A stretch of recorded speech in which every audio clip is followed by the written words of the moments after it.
Selamat Natal untuk kita semua. Kita bisa menyapa selamat Natal tanpa bersalaman kepada saudara-saudara di samping kiri kanan, depan dan belakang. Karena hari ini adalah sebuah kemenangan bagi kita. Karena perayaan Minggu Advent menuntun kita sekalian untuk memaknai Natal yang sebenarnya. Saya kasih waktu jemaat saling menyapa selamat Natal kiri kanan.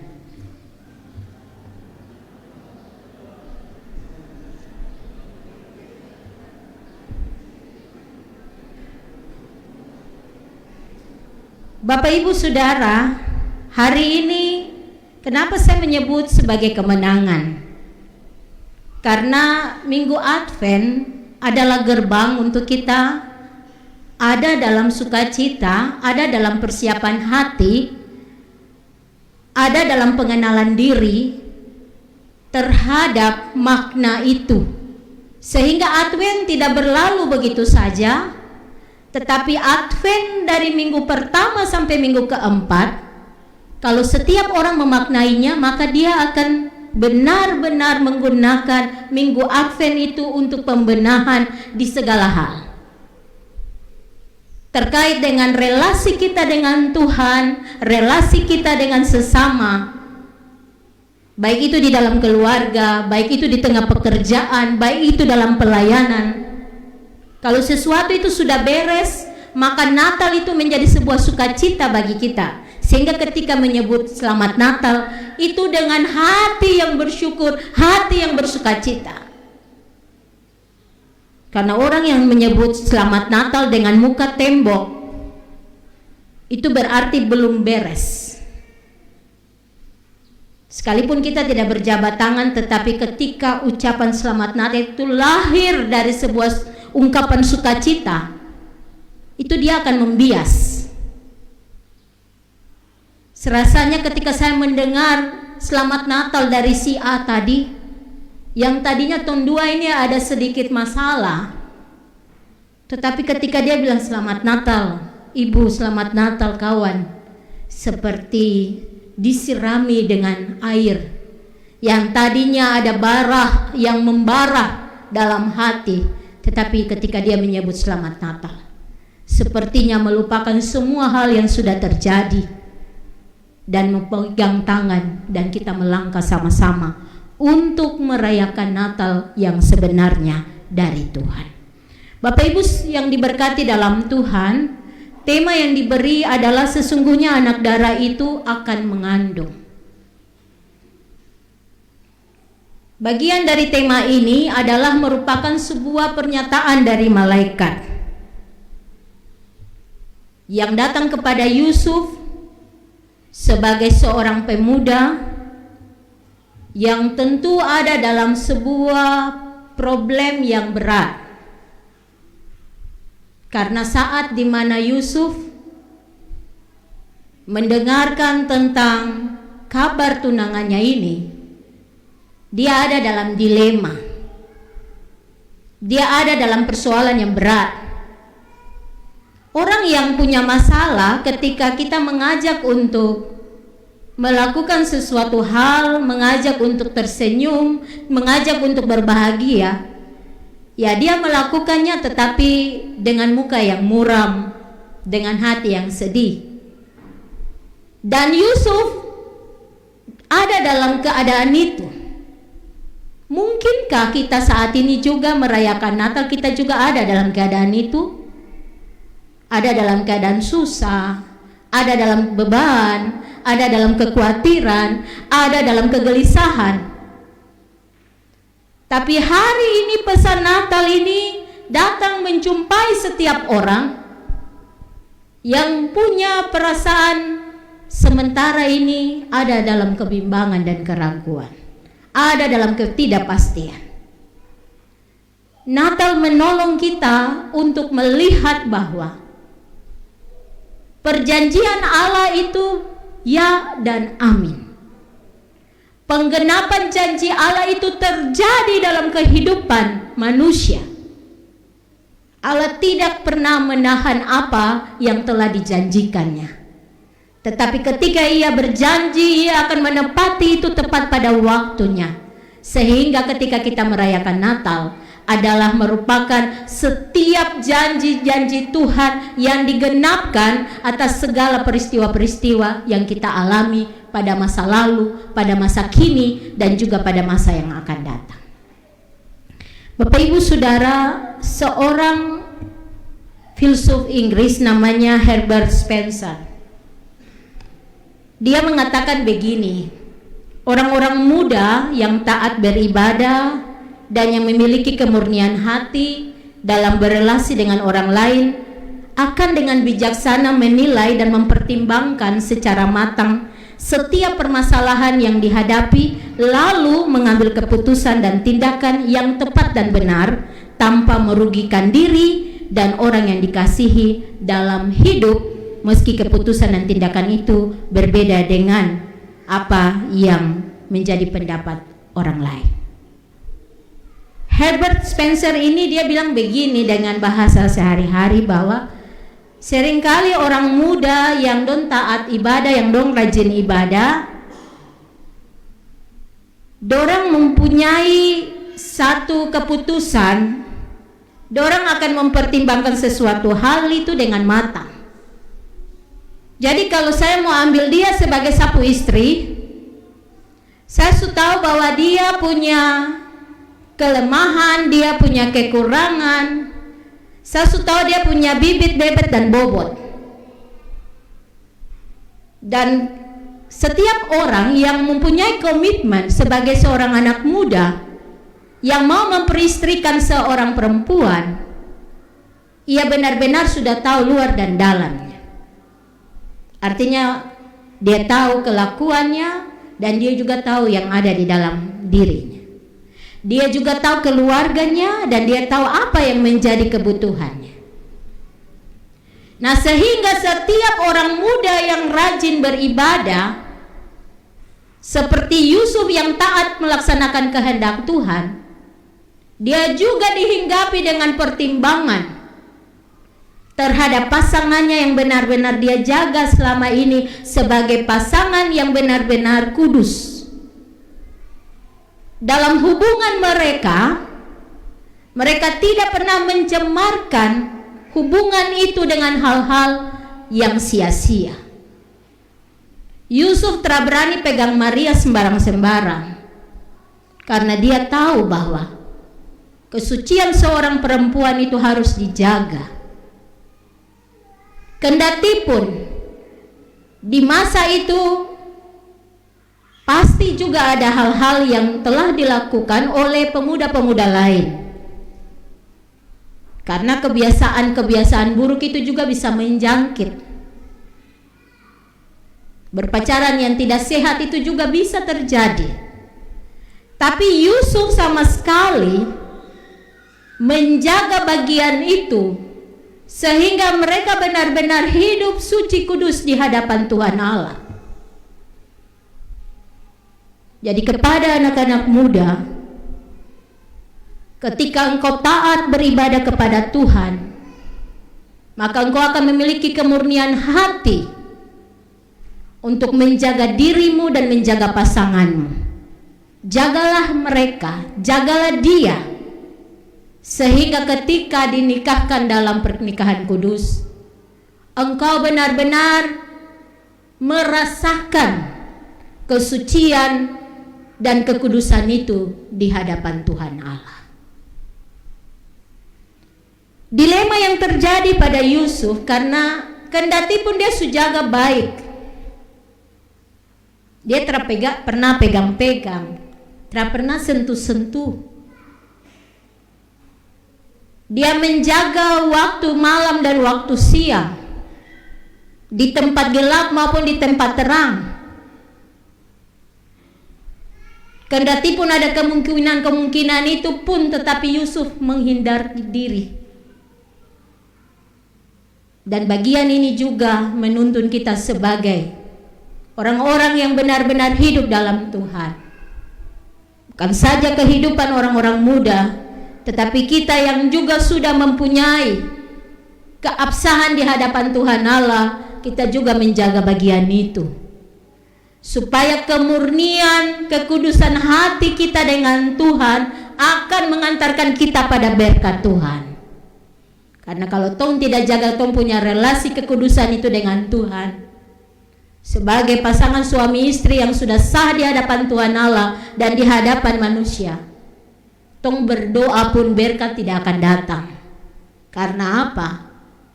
Karena masih ada yang mendua hati, masih ada yang tidak mengalami pemberesan dalam diri. Nah, Bapak Ibu Saudara, berita yang datang kepada Yusuf ini membuat darah anak muda ini semakin bergejolak. Karena Yusuf dihinggapi dengan pikiran yang negatif terhadap opini masyarakat. Hal pertama ketika Yusuf tahu bahwa Maria hamil, ini berita buruk dan ini masalah besar bagi Yusuf. Berita buruk dan merupakan masalah besar ini menimpa anak muda ini, laki-laki muda ini.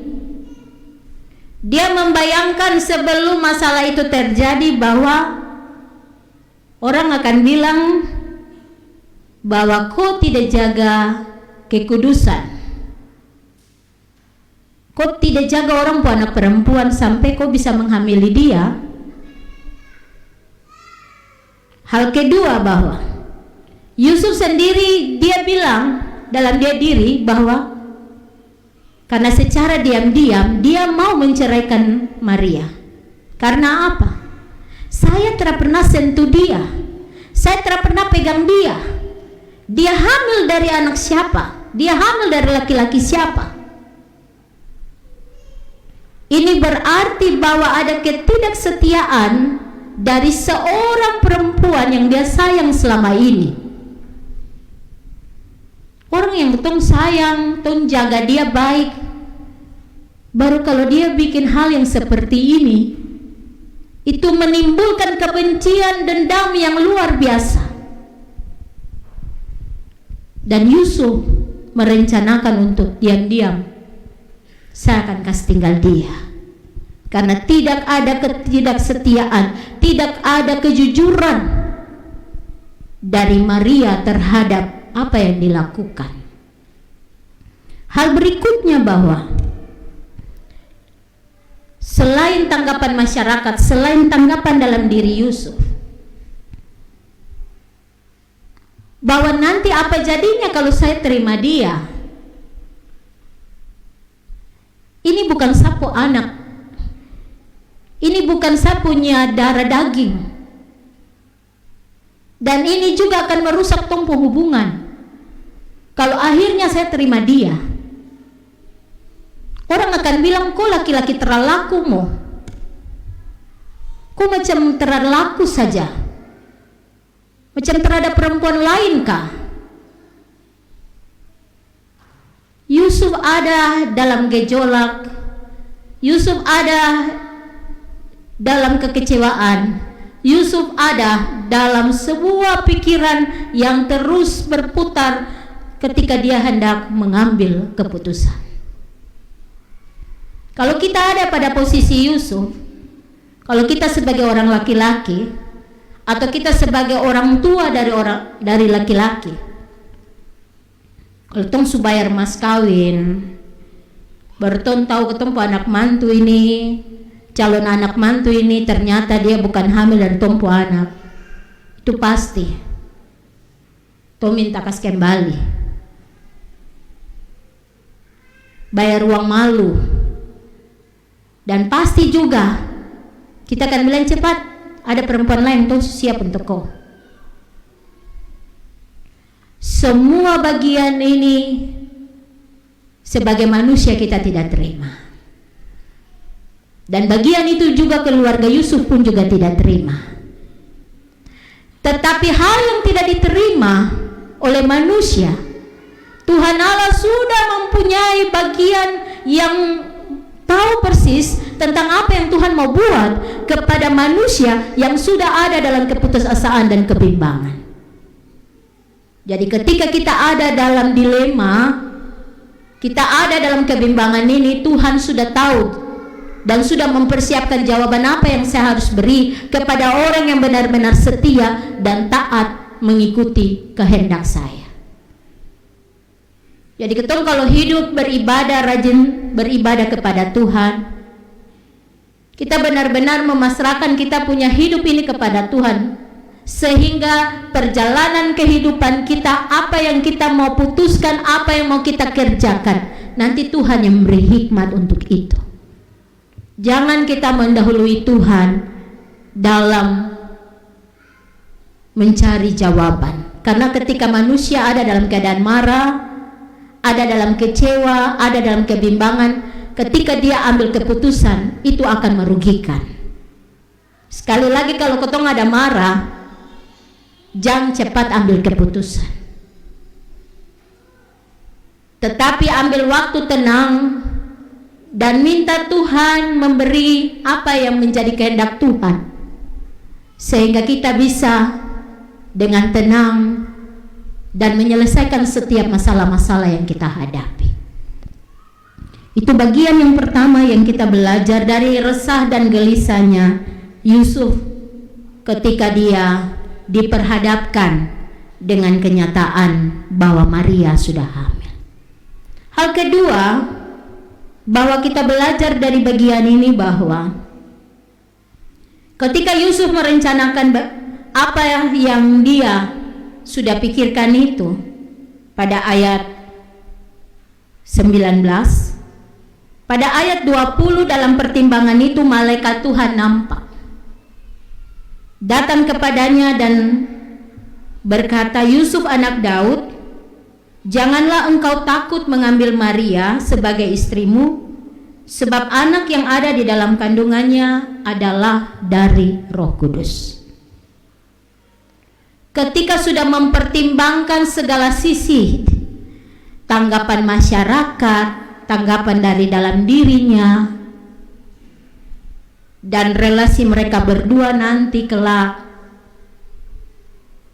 Tuhan datang dalam kuasanya menenangkan pikiran Yusuf,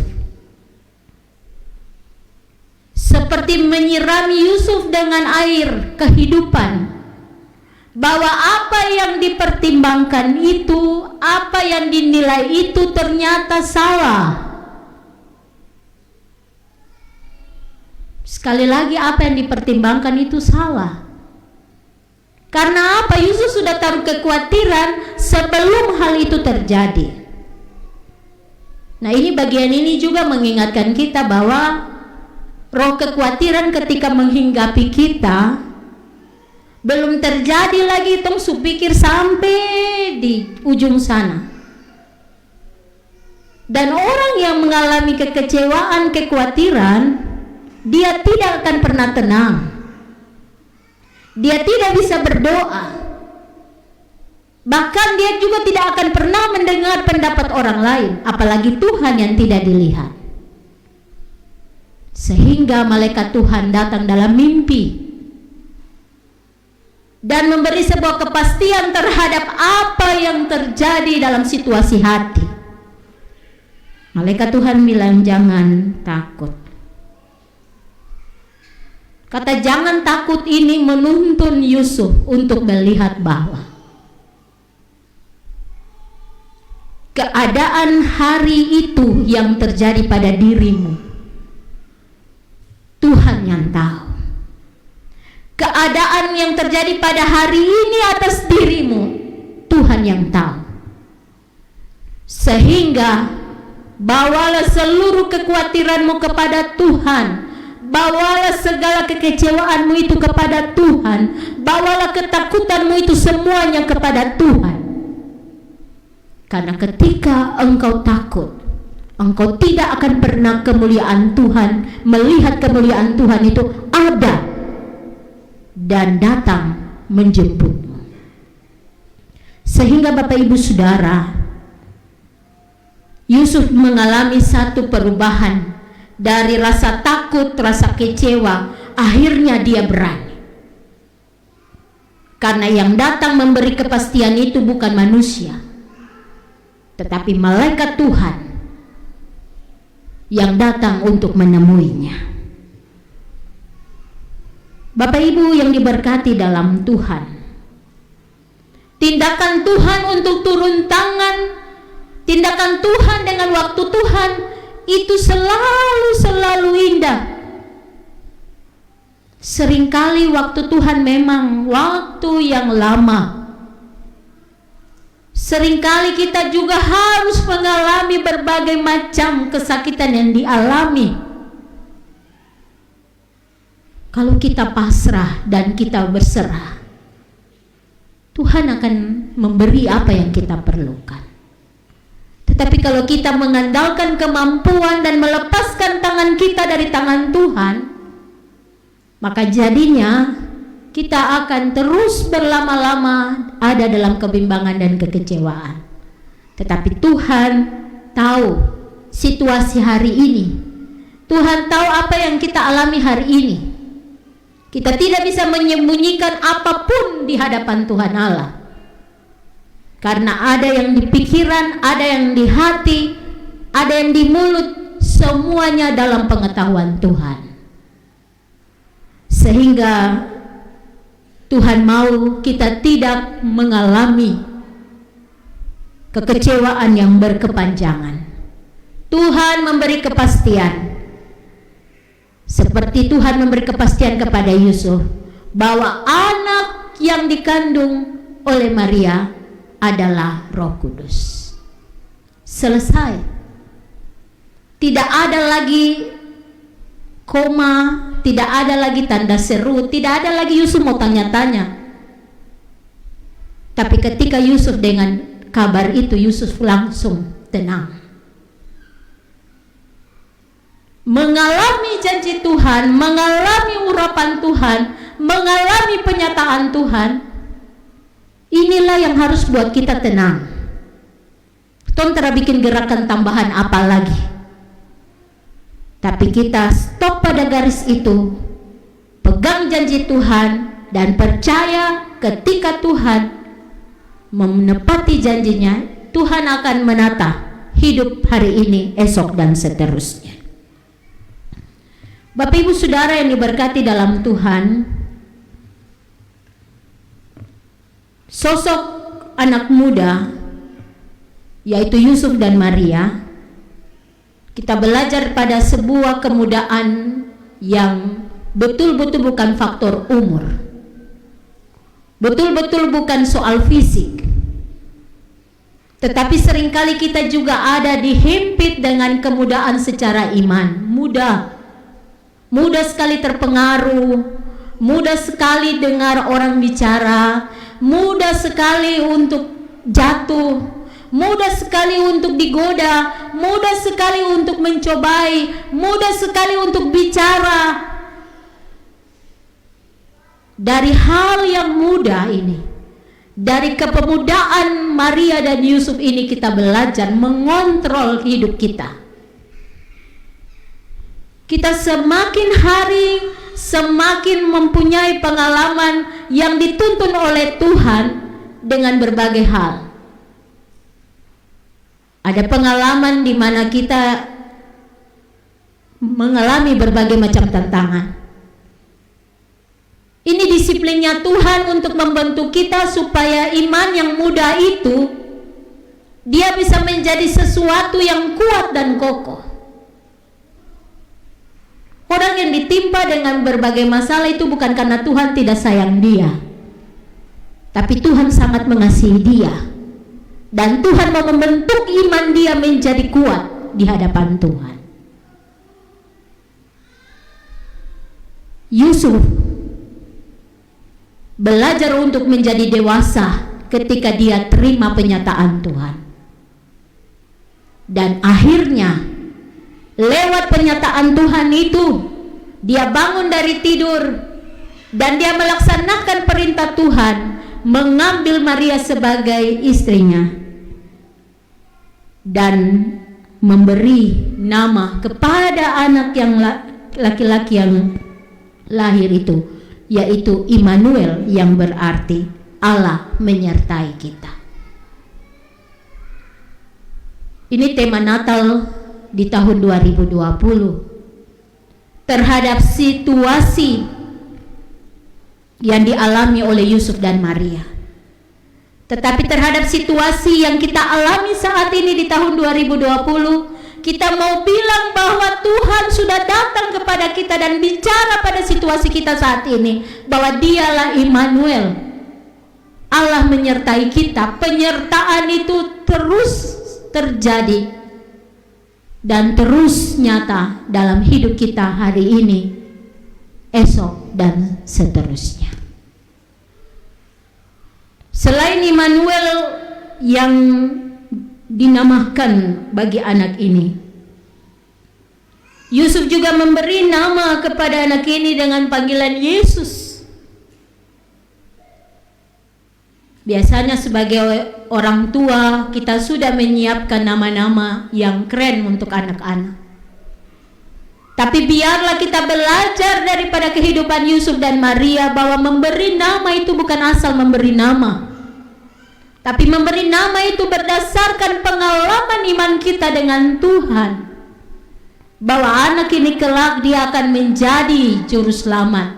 Anak ini kelak dia akan menjadi anak kebanggaan. Anak ini kelak dia akan menjadi anak yang bertanggung jawab untuk hidupnya dan masa depannya. Sehingga pemberian nama itu berdasarkan pengalaman iman Yusuf dan Maria. Belajar dari kemudahan hidup dengan Tuhan. Di perayaan Natal yang pertama ini, Tuhan mau kita semua belajar. Belajar untuk peka mendengar suara Tuhan, bahwa kebenaran Tuhan itu selalu datang menjumpai setiap orang yang benar-benar percaya dan pegang janji Tuhan dengan sungguh-sungguh. Kita belajar juga menjaga kekudusan di hadapan Tuhan, karena berkat atas rumah tangga, berkat atas kehidupan relasi kita itu akan terjadi. Tuhan akan singkapkan kalau benar-benar kita hidup dalam kekudusan dengan Tuhan. Dan kita juga belajar untuk juga menerima setiap penyataan-penyataan Tuhan. Belajar untuk menerima waktu-waktu Tuhan. Jangan tong paksa, tong pu waktu dengan Tuhan pu waktu. Tapi kita terus mengikuti apa yang menjadi kehendak Tuhan terhadap masa ini. Kalau masa ini kita belajar untuk bisa tahan diri, masa ini kita belajar untuk bisa mewaspadai diri, masa ini kita belajar untuk bisa menjaga orang lain dan menjaga diri kita sendiri, maka marilah kita tidak marah dengan waktu ini. Karena waktu ini pasti akan berlalu, situasi ini pasti akan berlalu. Tapi kita percaya penggenapan janji Tuhan itu akan terjadi ketika setiap orang mau terus mengikuti apa yang Tuhan atur. Jadi tahun 2020 ini adalah tahun yang benar-benar kita rasakan seperti keresahan, kekhawatiran, kebimbangan seperti Yusuf.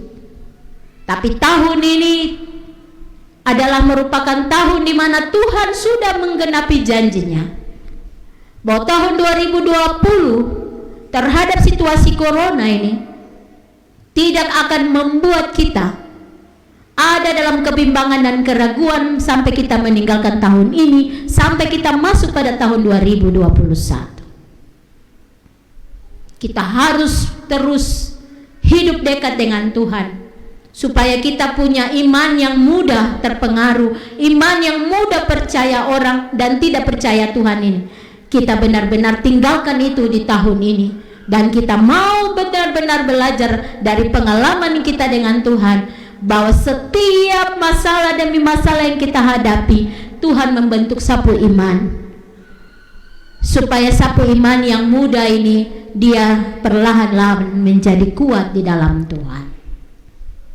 Kiranya pesan Natal di hari ini menolong kita sekalian untuk tetap percaya pada kuasa, tetap percaya pada penggenapan janji Tuhan, bahwa Tuhan adalah Immanuel, yang berarti Allah menyertai kita. Amin.